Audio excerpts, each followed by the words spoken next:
Hello दोस्तों, आपका स्वागत है कहानी और कॉमेडी चैनल में। तो दोस्तों, आज मैं एक कहानी लेकर आई हूँ, 4 साधु जो कि एक शहर में आए। तो दोस्तों, कहानी शुरू करने से पहले आप लोग चैनल को ज़रूर से ज़रूर सब्सक्राइब करना ना भूलें। तो दोस्तों, कहानी आप लोग पूरी ज़रूर सुने। एक शहर में 4 साधु आए। एक साधु शहर के चौराहे पर जाकर बैठ गया, एक घंटा घर में जाकर बैठ गया, एक कचहरी में जाकर बैठ गया और एक शमशान में जाकर बैठ गया। चौराहे में बैठे साधु से लोगों ने पूछा, बाबा जी आप यहाँ आकर क्यों बैठे हो? क्या और कोई बढ़िया जगह नहीं मिली?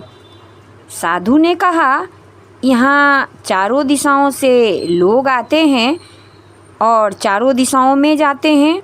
किसी आदमी को रोको तो वह कहता है रुकने का समय नहीं है, ज़रूरी काम पर जाना है। अब यह पता नहीं लगता कि ज़रूरी काम किस दिशा में है। सांसारिक कामों में भागते भागते जीवन बीत जाता है, हाथ कुछ नहीं लगता है। ना तो सांसारिक काम पूरे होते हैं और ना भगवान का भजन ही होता है। इसलिए हमें यह जगह बैठने के लिए बढ़िया दिखती है, जिससे सावधानी बनी रहे। अब उसके बाद घंटा घर में बैठे साधु से लोगों ने पूछा, बाबा जी यहाँ क्यों बैठे हो? तो साधु ने कहा, घड़ी की सुइयाँ दिन भर घूमती है, 12 बजते ही हाथ जोड़ देती है। बस हमारे पास इतना ही समय है, अधिक कहाँ से लाए। घंटा बजता है तो यह बताता है कि तुम्हारी उम्र से 1 घंटा कम हो गया। जीवन का समय सीमित है, प्रतिक्षण आयु नष्ट हो रही है और मौत नज़दीक आ रही है। अतः सावधान होकर अपना समय भगवान के भजन और दूसरों की सेवा में लगाना चाहिए। इसलिए साधु के बैठने की यह जगह हमें बढ़िया दिखती है, जिससे सावधानी बनी रहे। कचहरी में बैठे साधु से लोगों ने पूछा, बाबा जी आप यहाँ क्यों बैठे हो? साधु ने कहा, यहाँ दिन भर अपराधी आते हैं और पुलिस उन्हें डंडे मारती है। मनुष्य पाप तो अपनी मर्जी से करता है, पर दंड दूसरे की मर्जी से भोगना पड़ता है। अगर वह पाप करे ही ना तो फिर दंड क्यों भोगना पड़े?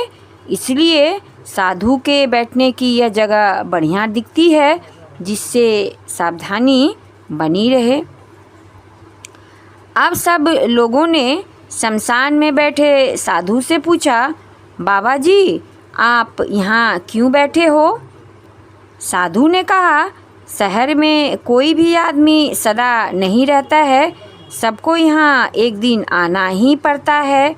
यहाँ आने के बाद फिर आदमी कहीं नहीं जाता।